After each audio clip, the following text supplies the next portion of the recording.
সিআইডিকে phone করি। Hello. হ্যাঁ, আপনি বলুন। হ্যালো। মদনবাবু বলুন। মদনবাবু, কি হলো?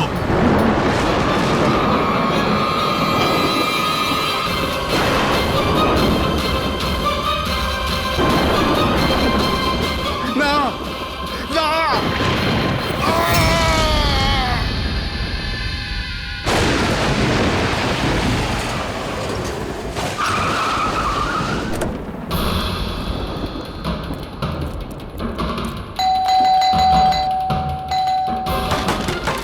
মদনবাবু, মদনবাবু, মদনবাবু, মদনবাবু,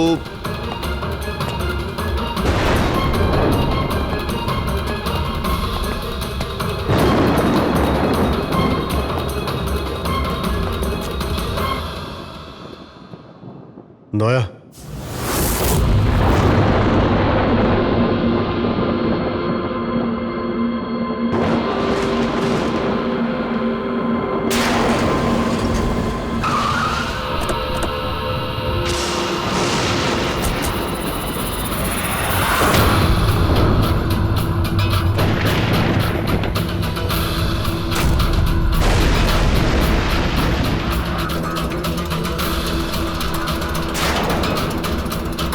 মদনবাবু, এই কে?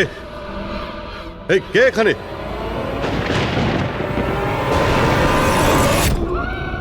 এটা কি?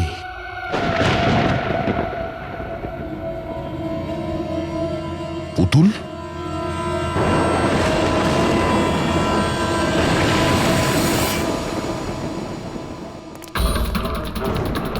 অভিজিৎ, স্যার, আমরা দেরি করে ফেলেছি।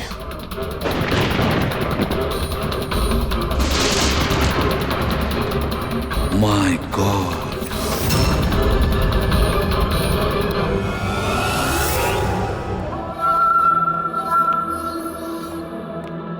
এই নে। আস্তে আস্তে আস্তে।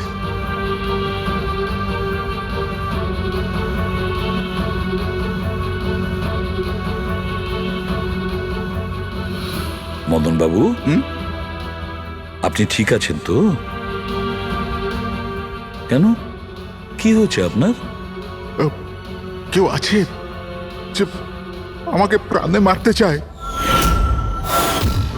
কে? ও আবার আশেপাশেই আছে। আমাকে কখনো একলা ছাড়ে না। হয়তো এখনো আমাকে দেখছে, শুনছে। দেখুন মদন বাবু, একদম চিন্তা করবেন না, আপনার কিচ্ছু হবে না। আমরা আছি না? মদনবাবু, আপনি কার কথা বলছেন? কে কে আপনাকে বিরক্ত করছে? পুতুল, কাঠের পুতুল। কাঠের পুতুল? না মানে ওটা ওরকম নয়, যারা কথা বলতে পারে না, অন্যের ইশারায় নাচে। এই কাঠ পুতুলগুলো কথা বলে, কথা বলতে পারে, নিজেরা চলে চলে ফিরে বেড়ায়।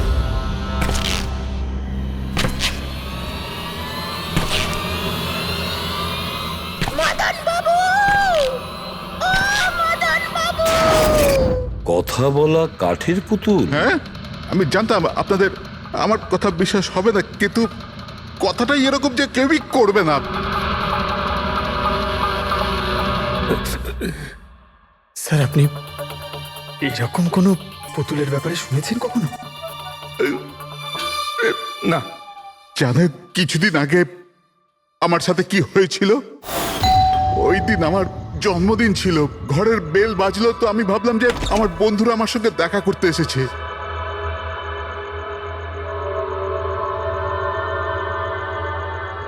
এত রাত্রে কে বেল বাজালো? অদ্ভুত তো।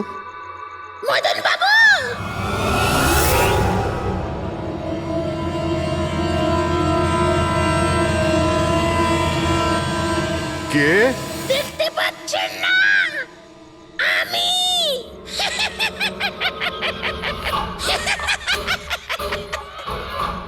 আরে আমি, এত অবাক হওয়ার প্রয়োজন নেই।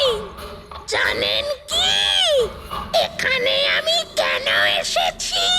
কেন? তোমার প্রাণ নিতে। কি?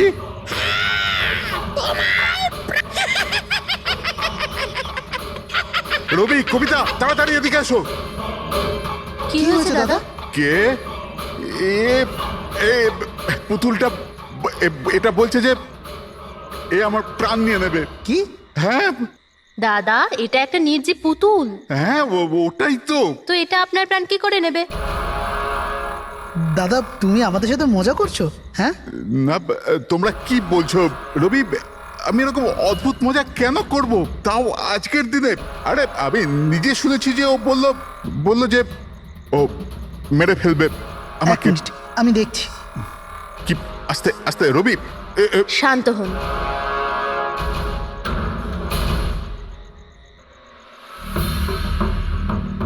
দাদা, মনে হচ্ছে তোমার সাথে কেউ মজা করেছে। এই কাঠের পুতুলের মধ্যে কেউ মনে হয় স্পিকার ফিট করেছে। চেক করো, হয়তো কোনো স্পিকার আছে।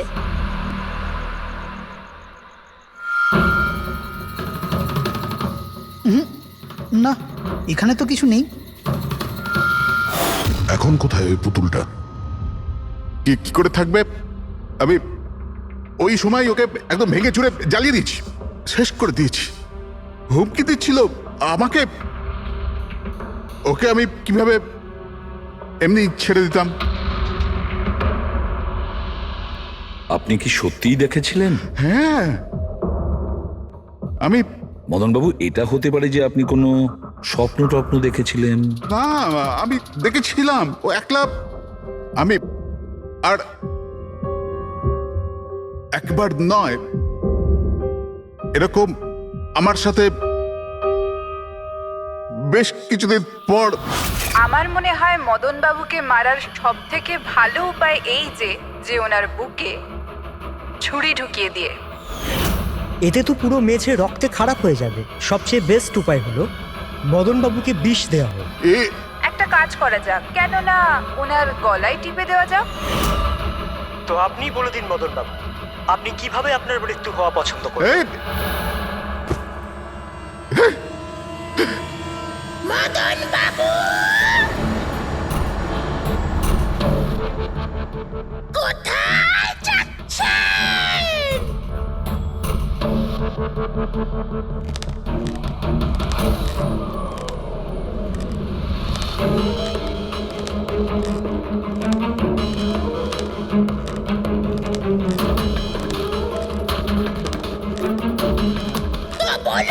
মদন বাবু।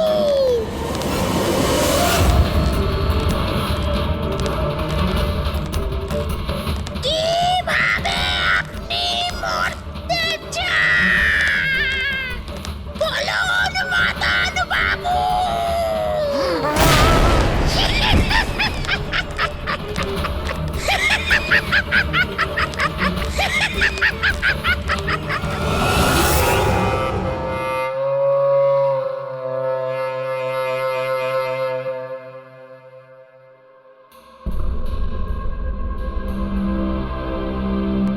সত্যি মদনবাবুর প্রাণ সত্যি সংশয় ছিল। উনি সত্যিই বলছিলেন, কোনো ভ্রম ছিল না। এর মানে স্যার মদন বাবুর খুন এই পুতুলটা করেছে? কি যে বাজে কথা বলো না, পুতুল আবার খুন করতে পারে নাকি? তাহলে স্যার খুনটা করলো কে? সেই ফেডরিক যে কাঠের পুতুলের খেলাটা ভালো করে জানে। যখন আমরা এখানে এসেছিলাম তখন এই পুতুলটার হাতে এই ছুরি ছিল। সমস্ত প্রমাণ তো এর দিকেই আঙুল তুলছে। তাহলে খুন এই করেছে। দাদা, দাদা, প্লিজ প্লিজ দাদা, স্যার এই পুতুলটা খুন করেনি। এক মিনিট, আপনারা কে? স্যার আমি কবিতা, ওনার স্ত্রী, আর ইনি মদন দা, ওনার বড় ভাই। উনি হলো রবি। তাহলে আপনারা এতক্ষণ কোথায় ছিলেন, কি করছিলেন? স্যার আজ আমাদের ম্যারেজ অ্যানিভার্সারি, সেজন্য আমরা বাইরে ডিনার করতে গেছিলাম। আমরা মদন দাকেও বলেছিলাম সাথে যেতে, কিন্তু উনি বারণ করে দিলেন। আর এইসব আপনি বলছেন যে মদনবাবুর খুন এই পুতুল করেনি? হ্যাঁ স্যার, এই পুতুলটা খুন করেনি। আপনি কি জানেন খুনিকে? আমার পুরো বিশ্বাস ওনার খুন সাদুল করেছে। উনি উনি ওনার উপর বদলা নিতে চেয়েছিলেন। আচ্ছা, যার কথা বলছেন সে কে? কিসের প্রতিশোধ নিতে চাইছে? সাদুল একজন ভেন্টাকলিস্টার ভয়েস ওভার আর্টিস্ট ছিল। মদনদা আর রবির বড়দা অঙ্কুশদার ছোটবেলার বন্ধু। অঙ্কুশদা ছোটবেলা থেকেই সাদুলকে খুব ভালোবাসতো। যখন উনি দেখলেন সাদুল জীবনে কত ঠোকর খাচ্ছেন, তো 5 বছর আগে উনি নিজের বাড়িটা সাদুলকে দিয়ে দিলেন, যাতে উনি ওনার থিয়েটার গ্রুপ চালাতে পারেন। যদি ওরা কোনোদিন অঙ্কুশদাকে ভাড়া টাকা দিতে পারেনি, কিন্তু অঙ্কুশদার এই নিয়ে কোনোদিনই কোনো দুশ্চিন্তা হয়নি, কারণ উনি জানতেন যে এই কলাতে অত পয়সা পাওয়া যায় না। সাদুল আর ওনার স্টুডেন্টরা অঙ্কুশদার বাড়ি থেকেই নিজেদের ভেন্ট্রালোকুইজমের প্র্যাকটিস করত। পুতুল দিয়ে কথা বলানো এই শিল্পের ঘন্টার পর ঘন্টা বসে রিহার্সাল করত। তাহলে একটা কথা তোমরা ভালো করে বুঝে নাও, ভেন্ট্রিলোকিজম এই শিল্পটা সহজ নয়, কিন্তু এটা আবার এতটাও মুশকিল নয়। এই শিল্পটা করার যে পদ্ধতি, এটার নামেই লুকিয়ে আছে। ভেন্ট্রিলোকিজম একটা ল্যাটিন শব্দ, যাতে ভেন্টারের মানে হচ্ছে পেট আর লোকি মানে হচ্ছে বলো। তাহলে ভেন্ট্রিলোকিজমের অর্থ পেট দিয়ে বলো। যেমন, হ্যালো বরুণ, কেমন আছো? তারপর একদিন অঙ্কুশদা মারা গেলেন, আর সব কিছু বদলে গেল।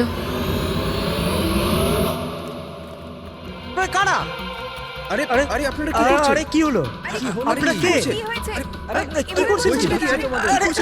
কি করছেন? এরকম করছেন কেন আপনারা? আপনারা কারা? কি হয়েছে? আরে আপনারা চাইছেনটা কি? আরে রবি, বলবান, কি হচ্ছে এখানে? কি হচ্ছে? এই যে এতদিন ধরে তোমরা বিনা পয়সার ফুটনি মারছিলে না, আজ থেকে বন্ধ হয়ে গেল। আমি এখানে কোনো ধর্মশালা খুলে রাখিনি। কিন্তু বলবন্ত, অঙ্কুশ তো বলেছিল যে... কে অঙ্কুশ? যে মরে গেছে, যে আর বেঁচে নেই, পৃথিবীতে আর নেই। এতদিন পর্যন্ত ওর পদ্ধতিতে চলেছো, আজ থেকে আমার পদ্ধতিতে চলতে হবে, বুঝতে পেরেছো? চলো জায়গা ফাঁকা করো। রবি, বোঝাও তোমার দাদাকে। ও কি বোঝাবে আমাকে? আমি বুঝতে পারি তো সবকিছু। আর যদি এখানে থাকতেই হয় তো ভাড়া দিতে হবে। ভাড়া? হ্যাঁ ভাড়া। কত ভাড়া দিতে হবে আমাদের? 4 লাখ। 4 লাখ? 4 লাখ টাকা তো আমাদের কাছে নেই। নেই যখন তখন খালি করো, না হলে আমি পুলিশকে ডেকে তোমাদের সবাইকে জেলে পাঠিয়ে দেবো, আর ওখানে থাকবার জন্য কোনো ভাড়াও দিতে হবে না। বলবন্ত, আমাদের কিছুটা সময় দাও, তাড়াতাড়ি আমরা কোথায় যাব? সময় টময় কিছু পাওয়া যাবে না, অনেক দেখেছি, অনেক হয়েছে তোমাদের তামাশা। চলো স্যার স্যার এরকম করবেন না প্লিজ স্যার, প্লিজ স্যার এরকম করবেন না আর স্যার, 1 মিনিট। যতদিন না তোমরা আজ পর্যন্ত ওর ভাড়া দিচ্ছ, এই যে তোমাদের জিনিসপত্র পড়ে আছে না, আর এগুলো কি, এই কাঠপুতুলগুলো, এগুলো সব আমার কাছে থাকবে। কিন্তু তুমি এই সমস্ত জিনিস নিয়ে নিলে আমরা ভাড়া কি করে দেব? ওসব আমি জানি না। স্যার এরকম করবেন না স্যার, আমরা আপনার সব টাকা মিটিয়ে দেবো স্যার, প্লিজ।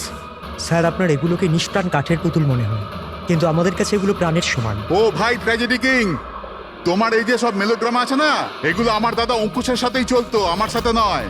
আর এই যে কি এ 4 লাখ টাকা রোজগার করে দেবে এই কাঠপুতুলগুলো। আরে 4 লাখ কি, 4,400 টাকাও রোজগার করে দিতে পারবেন এই কাঠপুতুলগুলো। জানো কেন? কারণ এই শিল্প শেষ হয়ে গেছে, জিরো। এই যে তোমাদের গুরু আছে না সাদুল, ওরই মতো কোনো কাজের নয়, লুজার, একজন লুজারও, বুঝলে? বেরো বেরো, এই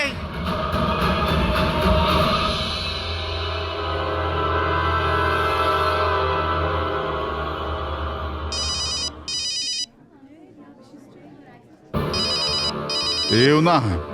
কে দাদা? আবার কে? সাদুল বারবার আমাকে এভাবে ফোন করে হুমকি দিচ্ছে। আমি দেখছি। হ্যালো। আমি আসছি তোকে মারতে, এবার তোর জীবন কিছুদিনের অতিথি মাত্র। হ্যালো দাদা, আমার মনে হয় আমাদের পুলিশ স্টেশনে যাওয়া উচিত। পুলিশ ডিপার্টমেন্টে আমি একজনকে চিনি, হয়তো ও আমাদের সাহায্য করতে পারে। হ্যাঁ দাদা, আমি এটুকু বিশ্বাস করতে পারিনি যে এই সাদুল এত বড় পাগল হবে। আমাদের পুলিশের কাছে যাওয়া উচিত। কোনো লাভ নেই, এই সাদুল নিজের মোবাইল থেকে ফোন করছে না, কোনো ল্যান্ডলাইন নাম্বার থেকে করছে। Landline number? আমি খোঁজ নিচ্ছি নাম্বারটা কোথাকার। কি? এটা কি বলছো তুমি? হ্যাঁ ঠিক বলছি, এই নাম্বার এই হসপিটালের মর্গ রুমের। সাদুল আমাকে হসপিটালের মর্গের রুম থেকে কেন ফোন করবে?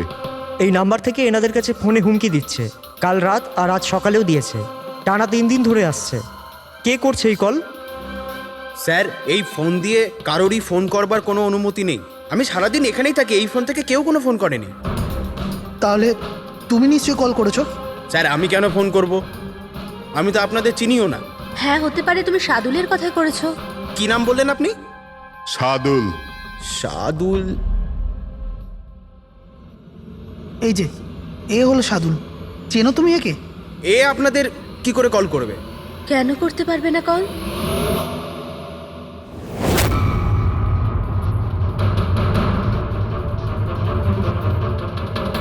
এ কিভাবে হয়ে গেল? সাদুল 3 দিন আগে ইনি মারা গেছেন, তাহলে ইনি ফোন কি করে করবেন? কিন্তু এর মৃত্যু হলো কিভাবে? ইনি ড্রিঙ্ক করেছিলেন, একটা গাড়ি এনাকে উড়িয়ে দিয়ে চলে গেছে, ওখানেই ওনার মৃত্যু হয়।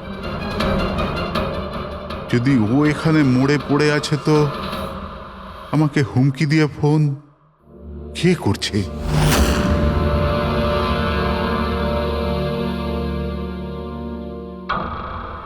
স্যার, হ্যাঁ, পুলিশের রেকর্ড অনুযায়ী তো এই সবকটা কল মর্গের ল্যান্ডলাইন থেকে এসেছিল।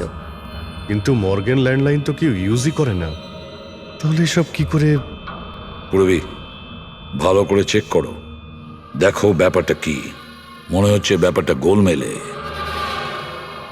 স্যার হ্যাঁ, উনি কিচ্ছু জানতে পারবেন না, আপনি এরকম কেন বলছেন? কারণ সিআইডি স্যার জীবিত লোকেদের ধরতে পারে, আত্মাদের নয়। আর আমি জানি এটা সাদুলের আত্মাই করেছে। দেখুন, এই আত্মা বলে কিছুই হয় না। আর আপনি একজন এডুকেটেড পার্সন হয়ে এইসব বলছেন? আপনিও তো পড়াশুনো জানা, আপনি বলুন না, একটা লাশ মর্গ থেকে ফোন কি করে করতে পারে? কি করে ওই মদনদার সাথে ওই পুতুলটা কথা বলতে পারে? স্যার তাদের এটা নর্মাল মনে হচ্ছে। আপনারাও এমন কিছু ফিল করেছেন যেটা মদনবাবু করেছিলেন? হ্যাঁ স্যার। না, বাঁচাও, আমি তোমাদের ছাড়বো না। তোমরা খুব বিরক্ত করছো আমাকে, তোমাদের সবাইকে মেরে ফেলবো আমি, ছাড়বো না। দাদা, সরে যাও। না, দাদা কি হলো? এদিকে আসবে না। আরে কিন্তু দাদা এটা কি করছো তুমি? দাদা কি? কাঠপুতুল আছে এখানে, সরে থাকো। কাঠের পুতুল? আমাকে মারতে এসেছে, আমি বলেছিলাম না। দাদা 1 মিনিট কথা দাদা এটা কি শোনো। করছো তুমি? রবি, এই এই আওয়াজটা উপর থেকে আসছে। কিন্তু উপরে তো কিছুই নেই, পুরো তো স্টোর রুম আছে আর একটা বন্ধ ঘর আছে। Store room? হ্যাঁ, ওই স্টোর রুমের মধ্যেই তো আমি সমস্ত কাঠপুতুলগুলো একটা বড় বাক্সের মধ্যে তালা লাগিয়ে বন্ধ করে রেখেছি। কাঠের পুতুল? ওগুলো সব বাইরে চলে এসছে। কিভাবে? কি?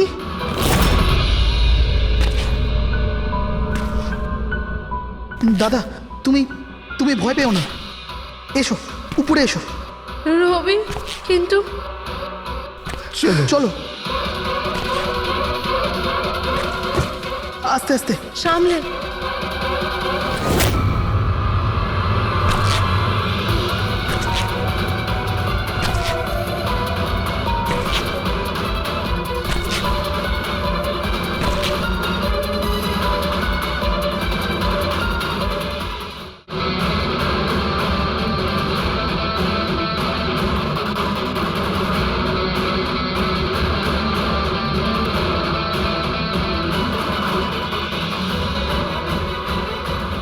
মদন বাবু, দাদা, আওয়াজ এই ঘর থেকে আসছে। হ্যাঁ, এসো।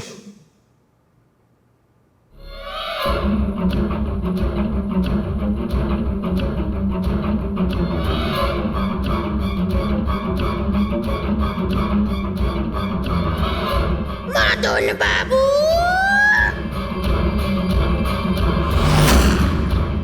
মদন বাবু, কেমন লাগলো আমার সাথে দেখা করে?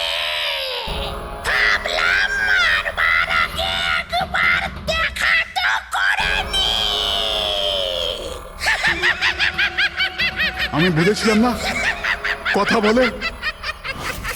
স্যার, মদন দাদা সব পুতুলগুলোকে বাক্সে বন্দি করে রেখেছিল, কিন্তু কি করে জানি না এই পুতুলগুলো কোথা কোথা থেকে বেরিয়ে আসছিল। আমরা ওই বাক্সটাও দেখতে চাই, ওই রুমটাও যেখানে ওই তোমরা কাঠের পুতুলটা দেখেছিলে, সেটা কোথায়? স্যার, দুটো ঘরই উপরে স্যার। চলো দেখাও। আসুন স্যার।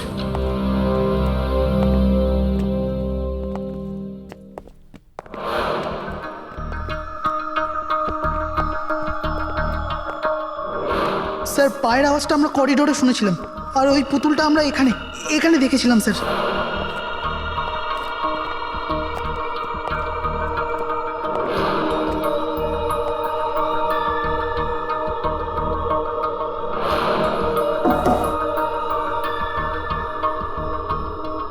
আচ্ছা, এটা বলুন যে এই রুমটা এত ফাঁকা কেন?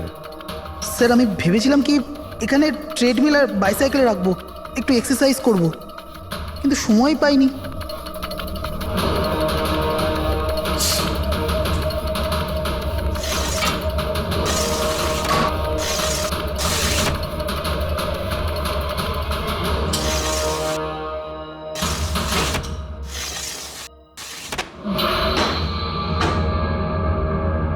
স্যার, এটা তো বন্ধই হচ্ছে না।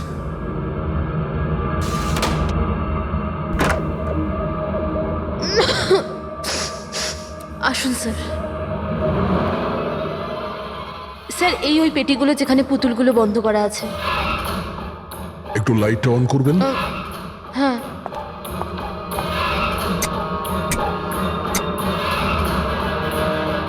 স্যার, এই ঘরটা অনেক দিন ধরে বন্ধ আছে, তো মনে হয় বাল্বটা খারাপ হয়ে গেছে।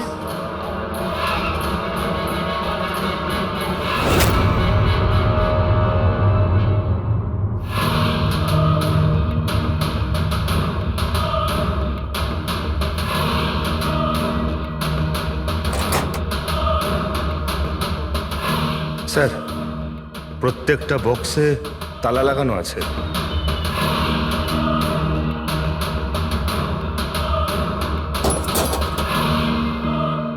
কিন্তু এই তালাটা শক্তপোক্ত নয় যে কেউ একে খুব সহজেই খুলতে পারে।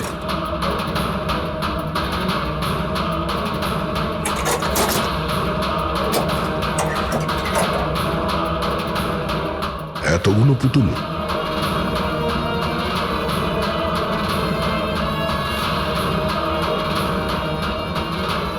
দেখি একটু এতে কোনো মেকানিজম করা নাই তো? স্যার, আমি আপনাকে বলছি তো, এরা কথা বলে না। স্যার, নিশ্চয়ই সাদুলের আত্মা এসে এদের কথা বলায়। ভেতরে কোনো মেকানিজম কিন্তু কোনো স্পিকার তো নেই যার থেকে আওয়াজ আসবে। স্যার, উনি কিন্তু ঠিক কথাই বলছেন। না তো কোনো মেকানিজম আছে, না কোনো স্পিকার। কিন্তু তাহলে এই পুতুলগুলো কথা বলে কি করে?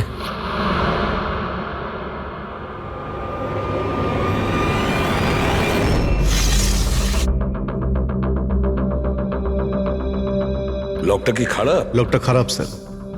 এখান থেকে তো সহজেই কেউ ভিতরে ঢুকতে পারে। সিঁড়িও রয়েছে আর পাইপও রয়েছে, যে কেউ সহজেই ঢুকতে পারে। আর যে সহজে এই রুমে ঢুকতে পারে সে বাক্সতে বন্ধ থাকা কাঠের পুতুলগুলোকে উঠিয়ে বাইরে যে কোনো জায়গায় রাখতে পারে, যেভাবে এখানে রাখা ছিল তোমাদের ভয় দেখানোর জন্য। স্যার মানে মানে এটা কোনো আত্মা নয়? আরে ওই আত্মার কথা ছাড়ো তো, আত্মা হয়ই না। এটা সেই হতে পারে এই বাড়ির প্রত্যেকটা কোণা সে চেনে, প্রত্যেকটা কোণা। আর তাছাড়াও কাঠের পুতুলের ব্যাপারেও খুব ভালো মতো জানে। আর এরা হতে পারে সাদুলের স্টুডেন্ট। সাদুলের স্টুডেন্ট খোঁজ নিয়ে দেখতে হবে যে সাদুলের স্টুডেন্টস এই মুহূর্তে কোথায় আছে আর কি করছে। হাই, আমার নাম হলো ফ্রিডা। আমার নাম দীপেশ। আমার নাম হলো তরুণ। আর আমার নাম লোচন।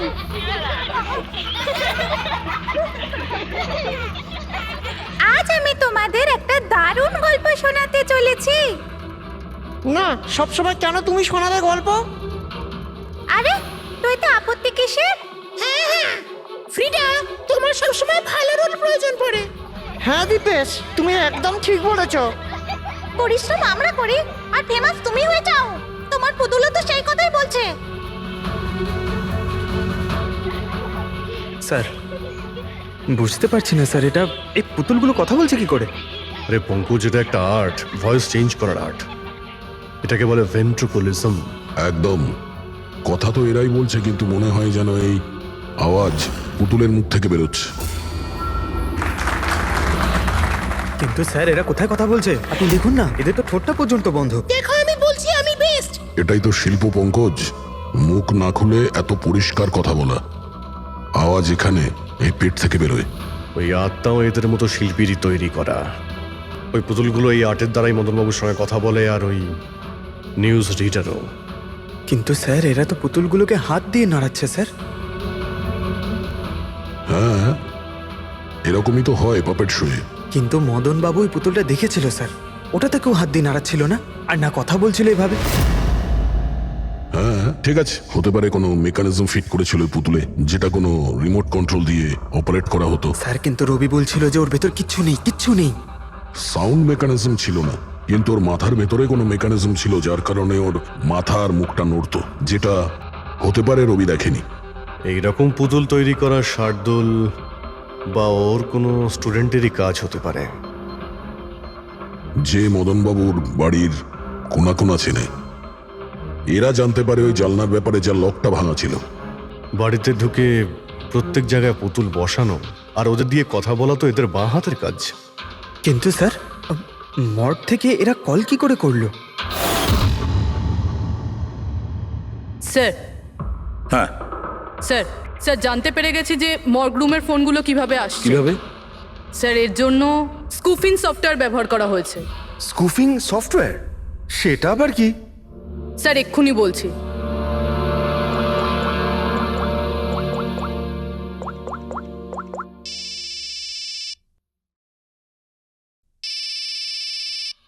কি যন্ত্রণা!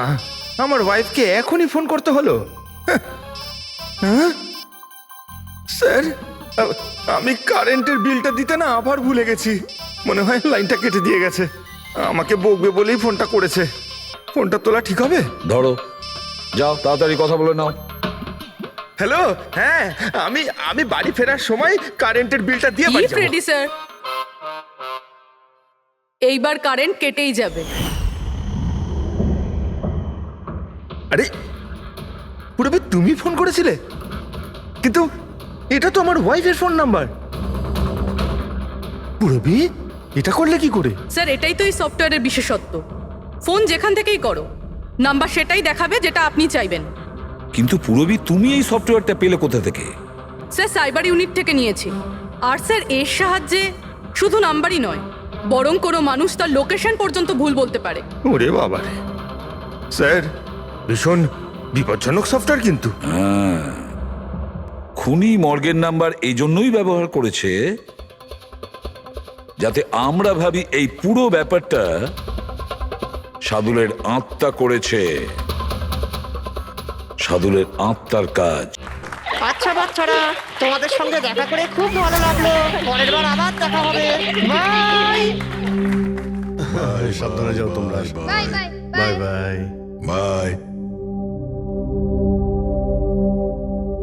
হ্যাঁ বলুন, কিভাবে আমি আপনাদের সাহায্য করতে পারি? হ্যাঁ, তোমরা সাহায্য না করলে আর কে করবে? আসলে আমরা এটাই জানতে চাই যে মদনবাবুকে ভয় দেখানোর প্ল্যান তোমাদের মধ্যে কে করেছিল? আমরা ঠিক বুঝলাম না। আচ্ছা, তোমরা কিছু বুঝতে পারলে না? হ্যাঁ, না স্যার, আমি বুঝতে পারলাম না। আমি নির্দোষ। খুব হাসি পেল। হ্যাঁ, একটা লোক মারা গেছে আর তোমাদের সবার হাসি পাচ্ছে। মৃত্যু? কার মৃত্যু? মদন বাবুর খুন হয়েছে ওনার। সিআইডি থেকে আসছি আমরা। সিআইডি? হ্যাঁ, সিআইডি। আর আমাদের সন্দেহের তালিকায় তোমরা সবাই আছো। কাল তোমরা কোথায় ছিলে? কাল আমি আমার বন্ধু শালিনীর বাড়িতে ছিলাম। ওর বাড়ির লোকদের জিজ্ঞেস করতে পারেন। আর তুমি তুমি কোথায় ছিলে? স্যার আমরা লোচন আর আমি একটা শোয়ের জন্য গিয়েছিলাম পুনেতে, আজ সকালেই ফিরেছি। পুনা? কিসে গিয়েছিলে পুনায়? ক্যাব বুক করে। আমার কাছে ইনফরমেশন আছে, আপনি চাইলে দেখতে পারেন। এই দেখুন। কি ব্যাপার, এত ঘামছো কেন তুমি? হ্যাঁ, কাল রাতে তুমি কোথায় ছিলে? স্যার ওই আমি বলছি, তুমি কাল রাতে মদনবাবুর বাড়িতে ছিলে কিনা? হ্যাঁ হ্যাঁ ছিলাম ওখানে, কিন্তু আমি কাউকে মারিনি। তাহলে ওখানে কি করতে গিয়েছিলে? হ্যাঁ স্যার, আমি তো শুধু মদনকে শিক্ষা দিতে চেয়েছিলাম।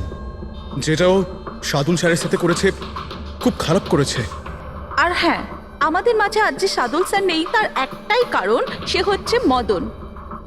ওনার জন্যই উনি মদ খাওয়া শুরু করেছিলেন আর সময়ের আগেই মারা গেলেন। তোমরা ভেবেছো খুনের বদলা খুন? না না স্যার, আমরা শুধু ওনাকে ভয় দেখাতে চেয়েছিলাম। গৌরবের প্ল্যান ছিল এটা। হ্যাঁ স্যার, গৌরবই কালকে রাতে আমাকে ফোন করে ডাকে ওই 11:30-12টার আশেপাশে, কিন্তু আমি একটু লেট হয়ে যাই আর 12:30টায় গিয়ে পৌঁছাই।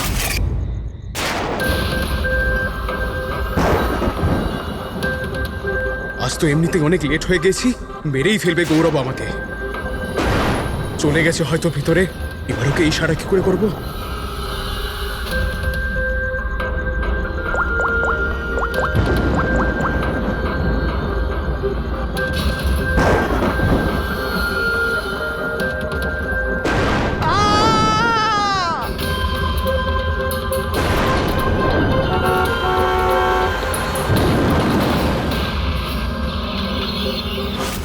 গন্ডগোল তো করেই ফেলেছো, মদনবাবুর খুন হয়ে গেছে।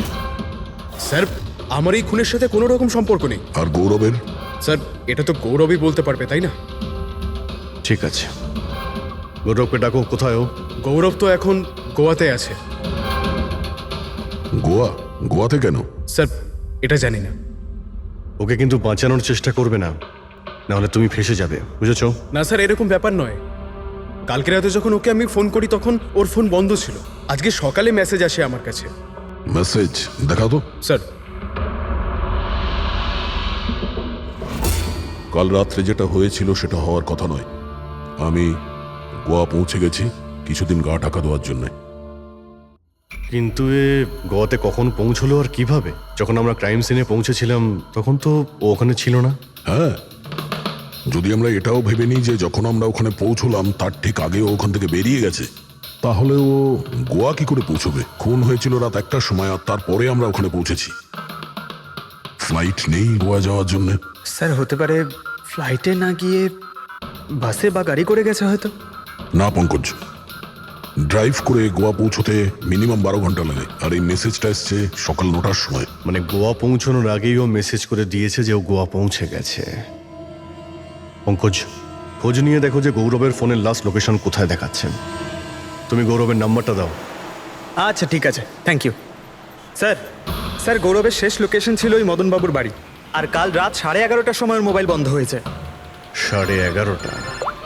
Hello, thank you sir. Gaurav নামের কোনো ব্যক্তি গোয়ার কোনো ফ্লাইটেই ছিল না, না আজকে সকালে না কাল রাতে। আর তাছাড়া স্যার, একে কোনো এয়ারপোর্টে সিসিটিভি ফুটেজেই দেখা যায়নি। মানে আমাদের সন্দেহ একদম ঠিক, গৌরব এখানেই আছে। তাহলে ও বা অন্য কেউ ওর ফোন থেকে এই মেসেজটা পাঠিয়েছে যে ও গোয়া চলে গেছে। কিন্তু স্যার, কেউ এরকমটা করবে কেন? সেটা তো আমি জানি না ফ্রেডি, কিন্তু একটা কথা আমি বুঝতে পারছি না, গৌরব তো চাইলে যে কোনো সময় মদনবাবুকে মারতে পারতো। সব নাটক করার কি প্রয়োজন ছিল? আর ওরার চারজন এই কাঠপুতুলের খেলাটাই বা কেন খেলছিল? আর ও যদি মদনবাবুকে মেরেই থাকে তাহলে ওর চারজন বন্ধুকে কেনই বা বললো না? সন্দেহটা আমার এইখানেই। এর একটাই কারণ বস, হতে পারে গৌরবকে তাড়াহুড়োতে মদনবাবুকে মারতে হচ্ছে যখন ও ধরা পড়ে যায়।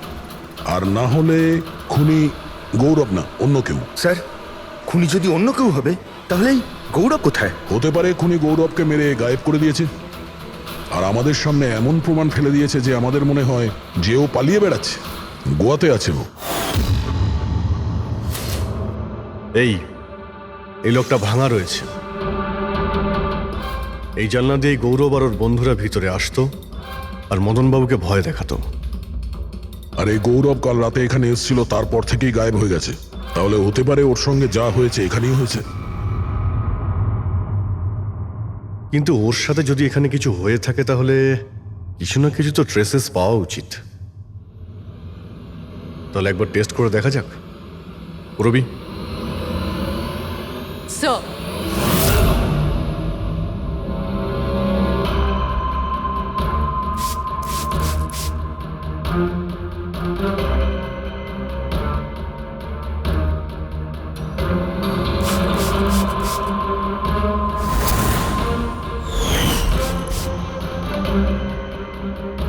স্যার আপনার সন্দেহ ঠিক ছিল, এখানে তো রক্ত রয়েছে।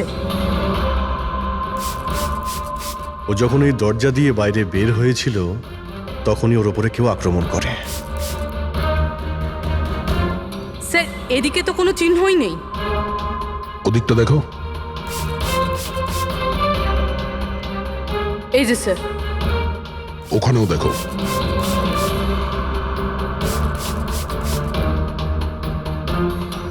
ও, তার মানে হামলা করার পর গৌরবকে টেনে হিচড়ে স্টোর রুমের কাছে নিয়ে আসা হয়েছে।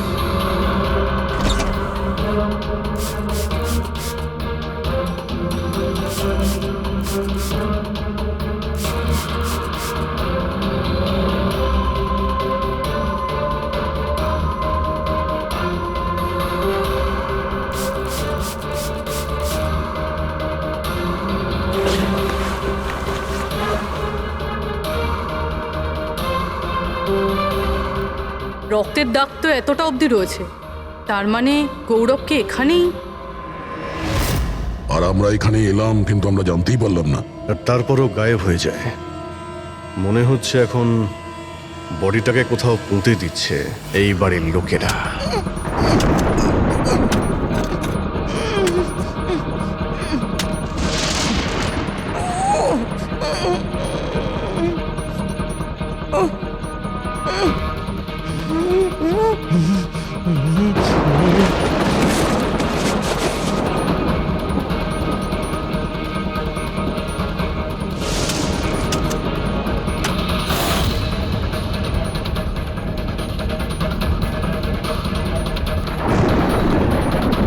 সিআইডি?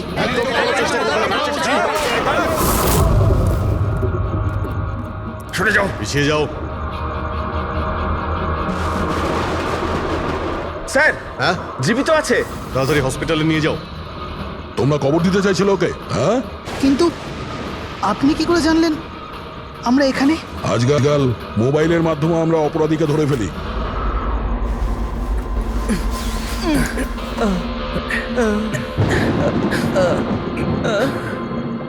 চলো তাড়াতাড়ি নিয়ে যাও ওকে। চলে এসো।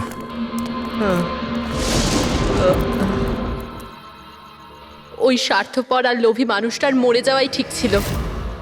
অঙ্কুশদা মারা যাওয়ার পর মদনদা নিজেই সব প্রপার্টি দখল করতে চেয়েছিল, আমরা কি পেতাম? লবণঙ্কা। আমরা এই প্ল্যানটা তখন বানালাম যখন বাড়িতে ওই কাঠপুতুলের ঘটনাগুলো ঘটছিল। আমরা জানতাম স্যার কোনো আত্মা টাত্মার চক্কর নয়, এই জন্যই আমরা এক রাত জাগলাম যাতে এই পুতুলটার রহস্যের পর্দা খুলতে পারি। আর তারপরে তোমরা গৌরবকে ধরে ফেলো। হ্যাঁ,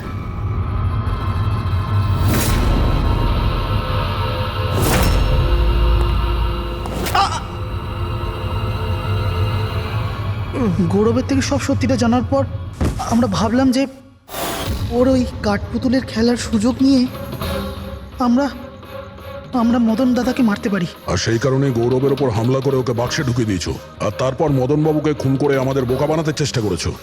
আর এটা দেখাতে চেয়েছিলে যে খুন পুতুল করেছে। হ্যাঁ, আমরা জানতাম যে সিআইডি কখনোই আত্মাদের গল্প আর পুতুলদের খেলার উপর বিশ্বাস করবে না, আর আপনারা সোজা সন্দেহ করবেন সাধুলের স্টুডেন্টদের, বিশেষ করে গৌরবের ওপর। আর আমাদের মিসলিড করার জন্য গোয়ার ওই মেসেজ পাঠিয়ে দিলে। হ্যাঁ, আমরা ভেবেছিলাম যে আপনারা সারা জীবন ধরে গৌরবকে এখানে ওখানে খুঁজতে থাকবেন, আর আমরা ওকে মেরে এখানে পুঁতে দেবো। টাকার জন্য তোমরা নিজের দাদাকে মেরে ফেলেছো। কি করবে এই টাকা নিয়ে? আর না এখন এই টাকা তোমাদের জেলে যাওয়ার থেকে বাঁচাতে পারবে, আর না ফাঁসির দড়ি থেকে।